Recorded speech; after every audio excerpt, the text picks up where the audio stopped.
علیکم ورحمۃ اللہ وبرکاتہ۔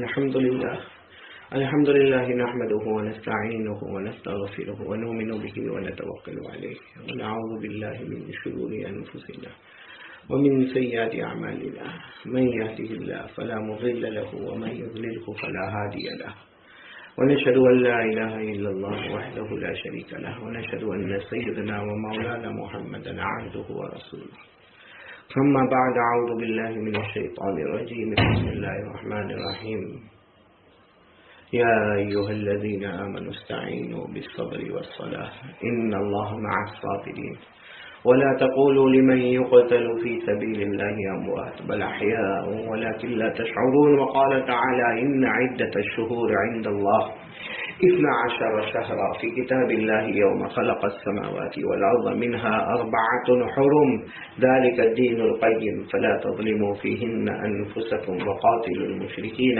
كافة كما يقاتلونكم كافة واعلموا أن الله مع المتقين صدق الله مولانا العظيم قال رسول الله صلى الله عليه وسلم سيدة نساء أهل الجنة فاطمة رضي الله تعالى عنها وسيدة شباب أهل الجنة الحسن والحسين رضي الله تعالى عنهما أو كما قال رسول الله صلى الله عليه وسلم صدق رسوله النبي الكريم ونحن على ذلك لمن الشاهدين والشاكرين والحمد لله رب العالمين۔ میرے محترم دوستوں اور بزرگوں اور علماء کرام اور بزرگان دین اور میرے عزیز ساتھیوں اور پیارے بچوں اور محترم مائیں اور بہنیں اور بیٹیاں، پھر ایک مرتبہ ہم آن لائن پر ہیں اور جو علماء کرام کے بیانات کا سلسلہ جو فہرست آپ کے موبائل پر پہنچی ہوگی اس میں یہ آخری کڑی ہے جو مجھے مکمل کرنا ہے۔ بس اللہ کا کرم شامل حال رہے، دعا کریں اور آپ لوگوں کی توجہ رہے۔ یہ محرم مہینہ اور آپ نے بہت سے علماء کرام اور اساتذہ علم و فضل کا الگ الگ محرم کے عنوان پر بیانات آپ نے سنے ہیں۔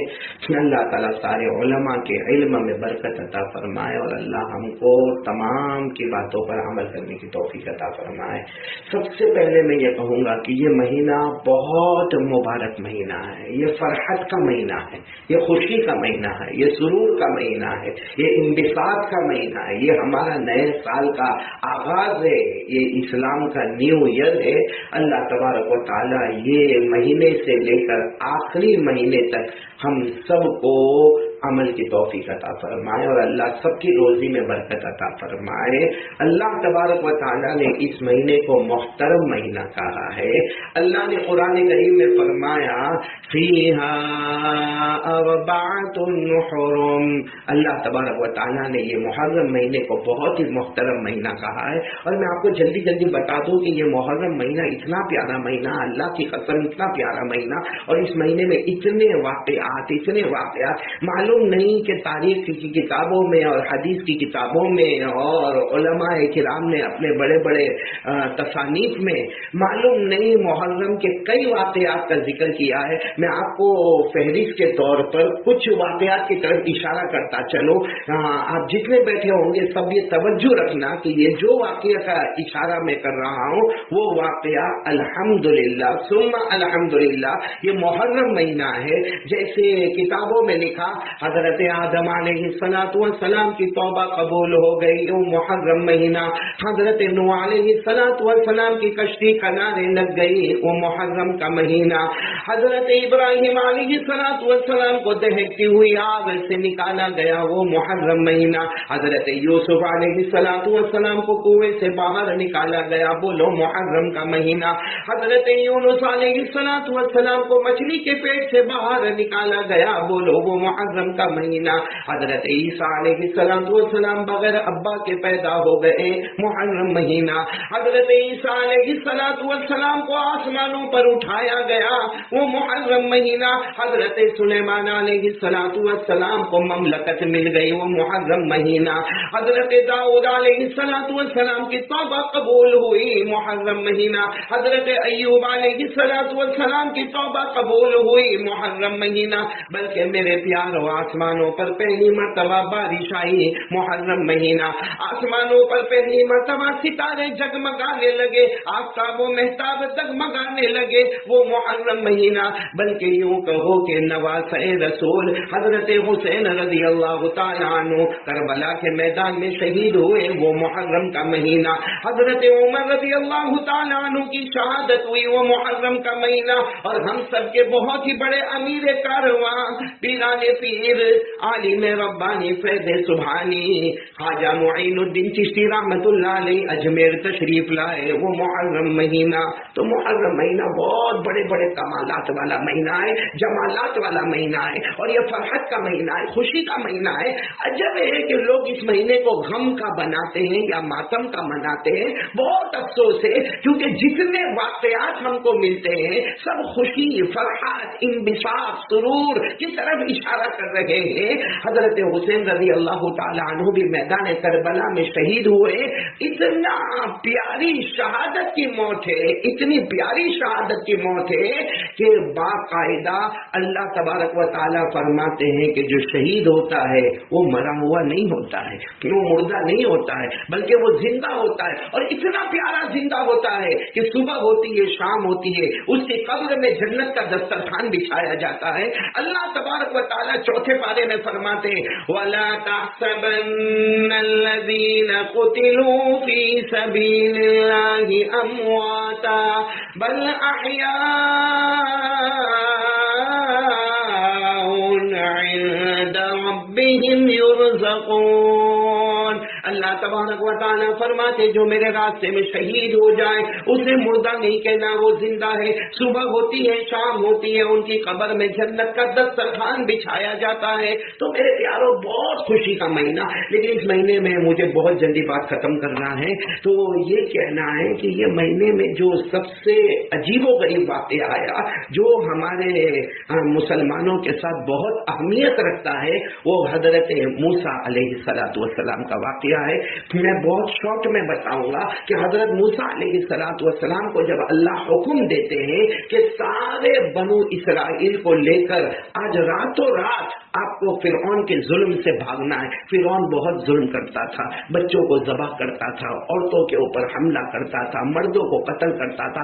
اللہ تبارک و تعالیٰ کا حکم آتا ہے کہ موسیٰ سارے بنو اسرائیل یعنی اپنی قوم کو لے کر راتوں رات آپ کو فرعون کے ظلم سے نکلنا ہے۔ حضرت موسیٰ علیہ السلام جب پہاڑ سے اترے ہیں نا، کوہ طور سے اترے ہیں، تو سوچا کہ ایک رات میں سب کو جمع کرنا، اور ان کی تعداد کوئی 70,000 بتا رہا، کوئی 80,000، کوئی 90,000، کوئی 1,00,000 لوگوں کو لے کر راتوں رات یہاں سے چلنا، یہ تو بڑا مشکل کام ہے۔ اللہ تبارک و تعالیٰ کی طرف سے آواز ہے یہ موسیٰ سب کو جمع کرنا تمہارا کام ہے، اور سب کو راتوں رات یہاں سے نکالنا ہمارا کام ہے۔ ہمارا یقین ہے کرنے دھرنے والا کون ہے؟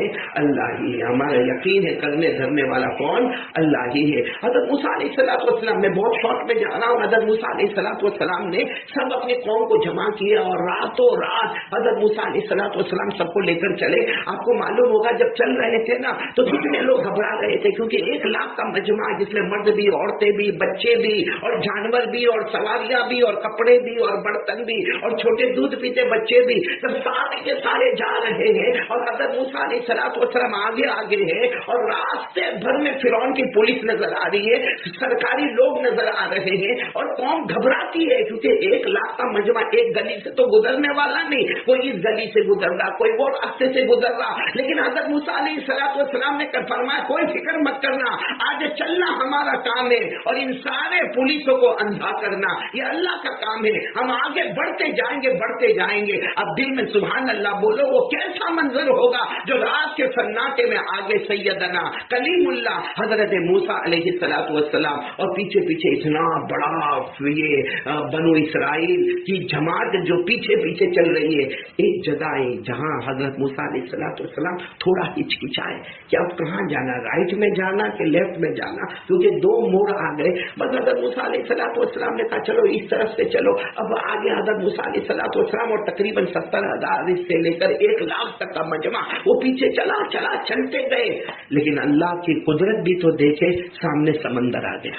بولو سامنے سمندر. اب سمندر آ گیا تو سارے کے سارے حضرت موسیٰ علیہ السلام کو کہنے لگے اللہ کے نبی یہ کیا معاملہ, یہ کیا معاملہ, آپ ہم کو سمندر کے کنارے لائے, کیا ہم کو سمندر میں تیرنا ہوگا, کیا ہم کو سمندر میں جانا ہوگا؟ تھپیڑے مارتا ہوا سمندر ہے اور پورے زور و شور پہ چلنے والا یہ دریا کا پانی ہے, کیا ہم اس میں کیسے جائیں گے؟ تو حضرت موسیٰ علیہ السلام نے فرمایا میں راستہ بھول گیا, ہمیں پھر سے ٹرن لینا ہوگا اور پھر اس راستے سے آگے بڑھنا ہوگا. اب 1,00,000 کے مجمع کو یو ٹرن لینا ہو اور پھر بڑھنا ہو. اب آپس میں باتیں ہو رہی ہے کہ اچانک آواز آئی کہ فرعون کا لشکر پیچھے آ رہا ہے. فرعون اپنے بڑے لشکر جرار اور بڑے لشکر کے ساتھ فرعون آ رہا ہے. اب تو سارے بنو اسرائیل تقریباً 1,00,000 گھبرانے لگے کہ اللہ کے نبی موسیٰ یہ تو آگے بھی موت ہے اور پیچھے بھی موت ہے, کیونکہ آگے جائے تو سمندر کا پانی ہے اور پیچھے فرعون کا لشکر ہے. تو سارے لوگوں نے کہا اللہ کے نبی وہ تو اچھا تھا کہ ہم وہی اپنے وہاں تھے, بھلے ظلم ہوتا تھا نا, مردوں کو مارا جاتا تھا, عورتوں کو مارا جاتا تھا, لیکن ہم اپنے گھر میں تو تھے. یہاں تو آپ نے ایسے بھور میں ہمیں کھڑا کر دیا کہ آگے بھی موت ہے اور پیچھے تو فرعون کا لشکر ہے جو ہمارے ٹکڑے ٹکڑے کر دے گا. میرے پیاروں اور میری ماؤں اور بہنوں, ایسے وقت میں حضرت موسیٰ علیہ السلام نے دونوں ہاتھ اٹھائے. اللہ کیا کرنا, اللہ کرنا تو کیا کرنا. اللہ نے اتنے پیار سے فرمایا موسیٰ تمہارے ہاتھ میں کیا؟ تو حضرت موسیٰ علیہ السلام نے فرمایا آسا. بھائی لکڑی ہوگی یا ڈنڈا ہوگا, عربی میں اس کو کہتے ہیں آسا. بس اللہ تبارک و تعالیٰ نے فرمایا ہے میرے پیغمبر موسیٰ وہ سمندر پہ مارو. حضرت موسیٰ علیہ السلام کہنے لگے اللہ یہ اتنا بڑا ڈنڈا ہوگا یا چھوٹی لکڑی ہوگی جس کو عربی میں آسا کہتے ہیں, یہ سمندر پر مارنے سے کیا ہوگا؟ اللہ نے فرمایا میرے نبی مارنا تمہارا کام ہوگا, آج سمندر میں 12 راستے بنانا میرا کام ہوگا. حضرت موسیٰ علیہ السلام نے سمندر میں جیسے برابر سننا جیسے سمندر میں عصا کو مارا, اللہ تبارک و تعالی راستے بناتے گئے. آج تک الحمدللہ ہم نے سیمنٹ کی دیواروں کو دیکھا ہوگا, ہم نے ماربل کی دیواروں کو دیکھا ہوگا, ہم نے پتھر کی دیواروں کو دیکھا ہوگا, ہم نے اینٹوں کی دیواروں کو دیکھا ہوگا, لیکن یہ پہلی مرتبہ پانی دیوار کی طرف کھڑا ہو گیا. یعنی ایک طرف پانی کھڑا ہو گیا, بیچ میں راستہ بن گیا, پھر دوسری طرف پانی کھڑا ہو گیا, پھر بیچ میں راستہ بن گیا, پھر تیسری طرف پانی کھڑا ہو گیا. یعنی پانی کی دیوار. اور حضرت موسیٰ علیہ السلام نے فرمایا اللہ نے ہمارے واسطے راستہ بنایا ہے, چلو چلو اپنی سواریاں لو, پیدل ہو جاؤ, اپنے کپڑے لو, اپنے برتن لو اور سب راستے پر آ جاؤ. سب راستے پر آ گئے. حدیث پاک میں لکھا حضرت موسیٰ علیہ السلام پوری جماعت بنو اسرائیل کے ساتھ پورے سمندر کو پار کیا. کتابوں میں لکھا حضرت موسیٰ علیہ السلام اور پورے 1,00,000 ان کے پاؤں کے نیچے تو پانی تھا مگر پاؤں کے اوپر پانی کا قطرہ بھی نظر نہیں آتا تھا. حضرت موسیٰ علیہ السلام پار ہو گئے. بولا حضرت موسیٰ علیہ السلام پار ہو گئے.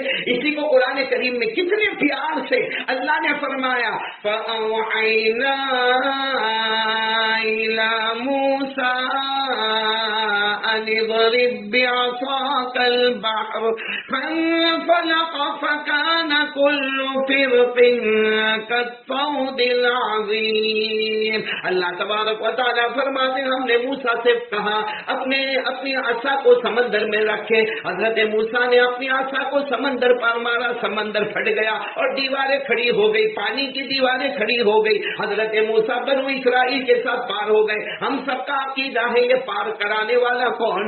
اللہ ہی. اور یہ سمندر کو پھاڑنے والا کون؟ اللہ ہی. اور سمندر میں راستے بنانے والا کون؟ اللہ ہی. اب پیچھے فرعون کا لشکر آ رہا تھا, اس کے گھوڑوں کی ٹاپوں کی آواز سنی جا رہی ہے اور بڑے زور و شور کے ساتھ فرعون کا لشکر آ رہا. جب فرعون کا لشکر سمندر کے قریب آیا اور راستوں کو دیکھا تو فرعون نے کہا یہ میرا کمال ہے, یہ میرا کمال ہے. کیونکہ وہ اپنے آپ کو خدا سمجھ رہا تھا. وہ کہنے لگا یہ میرا کمال ہے, میری وجہ سے سمندر میں راستے بنے. سب فوجیوں نے سمجھایا, جتنے ان کے ساتھ میں تھے سب نے سمجھایا بادشاہ آپ کا کمال نہیں, وہ حضرت موسیٰ کا کمال ہے جو آگے گئے ہیں, یہ سمندر میں راستے بنے. تو اس نے کہا نہیں میرا کمال ہے, چلو اپنے گھوڑے کو سمندر میں ڈالو. اب فرعون نے اپنے پورے لشکر کے ساتھ جیسے گھوڑوں کو سمندر میں ڈالا اور گھوڑوں کے ٹاپوں کی آواز آئی اور گھوڑے دوڑنے لگے یہاں تک کہ سمندر کے بیچ میں پہنچے.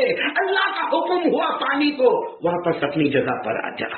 پانی واپس اپنی جگہ پر آیا، سب کے سب ڈوب گئے، سب کے سب برباد ہو گئے، سب کے سب تباہ ہو گئے۔ اور آپ کو معلوم ہوگا قرآن پاک میں 11ویں پارے میں لکھا کہ حضرت فرعون کے پیٹ تک پانی آیا، کمر تک پانی آیا، سینے تک پانی آیا، گلے تک پانی آیا، گلے تک پانی آیا، گلے کے اوپر پانی آیا۔ جب فرعون کو معلوم ہوا کہ اب میں ختم ہو گیا، برباد ہو گیا اور میں مر گیا، میری موت آ گئی، تو جب اس کے چہرے تک پانی آیا تو اس نے زور سے کہا میں موسیٰ پر ایمان لایا، میں موسیٰ کے پیدا کرنے والے اللہ پر ایمان لایا۔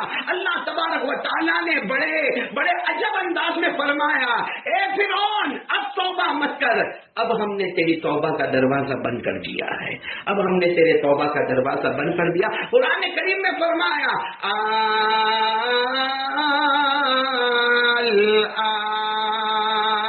وقد عصيت قبل وكنت من المفسدين فاليوم ننجيك ببدنك لتكون لمن خلفك آية۔ اللہ تبارک و تعالیٰ فرماتے فرعون اب تیرے توبہ کا دروازہ بند ہو گیا، تو بڑا نافرمان، بلکہ اللہ اتنے غصے میں اللہ نے فرمایا فاليوم ننجيك ببدنك لتكون لمن خلفك آية۔ اللہ نے فرمایا فرعون تو ظالم تھا، ہمارے یہاں ظلم برداشت نہیں ہوتا، تیری لاش نہ زمین قبول کرے گی نہ آسمان قبول کرے گا۔ آج بھی تاریخ گواہ ہے کہ مصر اور ایجپٹ کے میوزیم میں اس کی لاش پڑی ہے، اور نہ جانے اندر اللہ کا کیسا قہر اترتا ہوگا، اللہ کا کیسا غضب اترتا ہوگا۔ نہ زمین اس کی لاش کو قبول کرے نہ آسمان اس کی لاش کو قبول کرے۔ خیر مجھے بتانا یہ وہاں حضرت موسیٰ علیہ السلام اور سارے بنو اسرائیل نے دیکھا کہ ظالم فرعون برباد ہو گیا، تباہ ہو گیا، مر گیا، موت کے گھاٹ اتر گیا، سب نے خوشیاں منانا شروع کی۔ حضرت موسیٰ علیہ السلام نے فرمایا آج ہم سب خوش ہیں، فرعون پاپی مر گیا، ہم سب روزہ رکھیں گے، ہم سب روزہ رکھیں گے۔ اور وہ اتفاق سے 10ویں محرم جو آج کا دن تھا، بس ابھی مغرب سے 11ویں محرم شروع ہو گئی، کیوں 10ویں محرم کا دن تھا جب ہمارے نبی صلی اللہ علیہ وسلم مدینے تشریف لائے، مدینہ منورہ تشریف لائے، اور ہمارے آقا صلی اللہ علیہ وسلم کو پتا چلا کہ یہودی روزہ رکھتے 10ویں محرم کو، پوچھا کاہے کو روزہ رکھتے، تو اس سارے یہودیوں سے خبر ملی کہ 10ویں محرم وہ دن ہے کہ حضرت موسیٰ علیہ السلام کو فتح ملی اور فرعون پاپی مر گیا، ڈوب گیا۔ اس وقت ہمارے آقا محمد رسول اللہ صلی اللہ علیہ وسلم نے فرمایا کہ اگر یہ یہودی موسیٰ سے محبت کرتے ہیں، حضرت موسیٰ علیہ السلام سے محبت کر کے روزہ رکھتے ہیں، تو ان کو نہیں معلوم ہم ان سے زیادہ حضرت موسیٰ علیہ السلام سے محبت کرتے ہیں، بلکہ ہمارا تو ایمان ہے کہ ہم سارے نبیوں پر ایمان لاتے ہیں۔ آمنت باللہ و ملائکتہ و کتبہ وہ رسول ہی، سارے پیغمبروں پر ہمارا ایمان ہے، حضرت موسیٰ پر بھی ہمارا ایمان ہے۔ اگر ان کی خوشی ہے تو ہماری بھی خوشی ہے، اگر وہ روزہ رکھتے ہیں تو میں میری امت کو بھی کہتا ہوں کہ روزہ رکھے، لیکن یہودیوں سے مشابہت نہ ہو جائے، اس لیے ہمارے آقا صلی اللہ علیہ وسلم نے فرمایا 2 روزے رکھنا، 9ویں 10ویں یا 10ویں اور 11ویں۔ تو ہمارے جن بھائیوں بہنوں ماؤں نے روزہ رکھا، اللہ سب کے روزے کو قبول فرمائے، روزے کا اجر عطا فرمائے۔ جنہوں نے سیٹرڈے سنڈے رکھ لیا معاملہ مکمل ہو گیا، اور جنہوں نے آج رکھا ہوگا سنڈے تو کل ایک دن اور منڈے روزہ رکھ لے تو 10ویں 11ویں والے بات پر عمل ہو جائے گا۔ 9 10 رکھو تو بھی وہی ثواب، 10ویں 11ویں رکھو تو وہی ثواب۔ اور ثواب کیا ہے کہ ہمارے آقا صلی اللہ علیہ وسلم کی حدیث کا مفہوم ہے کہ رمضان کے بعد سب سے افضل روزہ ہے تو وہ محرم کا روزہ ہے، اور جس نے محرم کا روزہ اخلاص کے ساتھ ایمان کے ساتھ رکھا، جہنم تو دور کی بات، جہنم کا دھواں بھی اس کے قریب نہیں آئے گا۔ تو ماشاءاللہ ہم سب اسی محرم مہینے میں ہے، نیا سال ہے، ایک نیا انقلاب ہے، ہمیں ہمارا ایمان کو تجدید اور نیا کرنا ہے، اور آج سے ارادہ کرنا ہے کہ زندگی گزاریں گے تو آقا محمد رسول اللہ صلی اللہ علیہ وسلم کے طریقے پر زندگی گزاریں گے۔ آج دیکھو محرم پر سب نے کہا، حضرت علی رضی اللہ تعالیٰ عنہ کے اوصاف میں بیان ہوئے، حضرت فاطمہ کے بارے میں باتیں ہوئی، حضرت حسنین رضی اللہ